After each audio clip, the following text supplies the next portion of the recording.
A full-grown tiger was seen pacing behind a fence just miles outside Nashville city limits. It wasn't a zoo exhibit or sanctuary, just a private yard bordered by a wooden privacy fence. Tennessee allows private citizens to own big cats under a law critics say is dangerously outdated. Only some counties restrict ownership, meaning a tiger might live next door without your knowledge. But when a lion escaped in 2023, the public learned how fragile these rules are. The animal was shot after injuring livestock, and no one was held legally responsible for the incident. How could that happen in a modern US state with functioning animal control systems and regulations? Tennessee's exotic animal laws are a patchwork of inconsistencies with major gaps in enforcement. The law separates animals into classes, and big cats fall into the loosely monitored Class 1 group.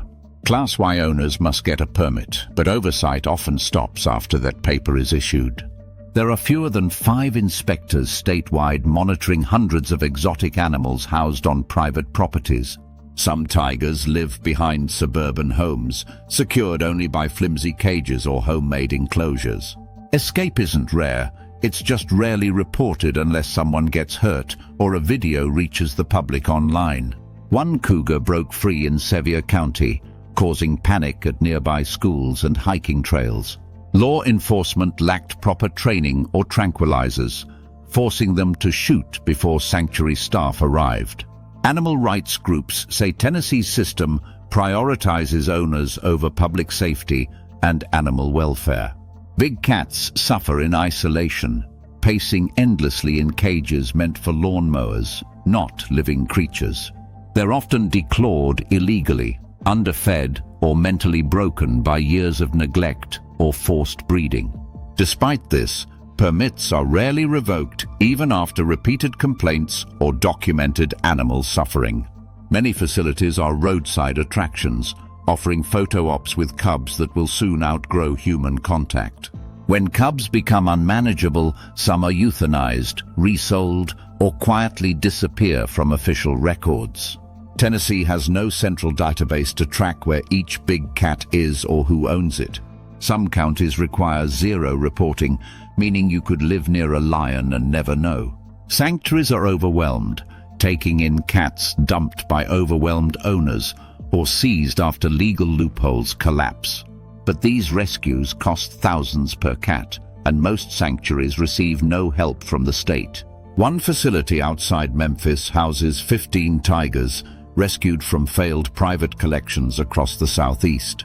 Their stories often start with birthday parties, selfies, and social media, then spiral into trauma and abandonment. Lawmakers have introduced reform bills, but few make it past committee amid lobbying and property rights debates. Meanwhile, more big cats enter Tennessee through underground breeders or interstate sales disguised as livestock shipments. Authorities admit it's nearly impossible to track how many lions, tigers, or leopards live in the state. In 2022, an anonymous tip led to the seizure of 3 lions in a residential garage. They'd lived in darkness for years with no sunlight, diet planning, or veterinary care. That raid triggered public outrage, but no lasting legislative changes followed the media attention. The cats were relocated, but the owner received only a minor fine and kept their permit. Animal advocates warn that without reform, Tennessee risks more escapes, injuries, or high-profile tragedies.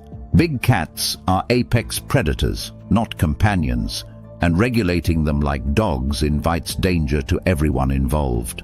Other states have moved toward bans, yet Tennessee's legal gray zones remain wide and exploitable. The USDA has limited reach, and county sheriffs are often unprepared for exotic animal emergencies. Veterinarians report seeing malnourished lions with broken teeth and infected paws, which are consequences of amateur husbandry. Change is coming slowly, but pressure from voters and sanctuaries continues to grow across rural counties. If Tennessee fails to act, the next escape might not end in containment, but in disaster. The real question is whether the state values spectacle over safety or wildlife over weekend entertainment.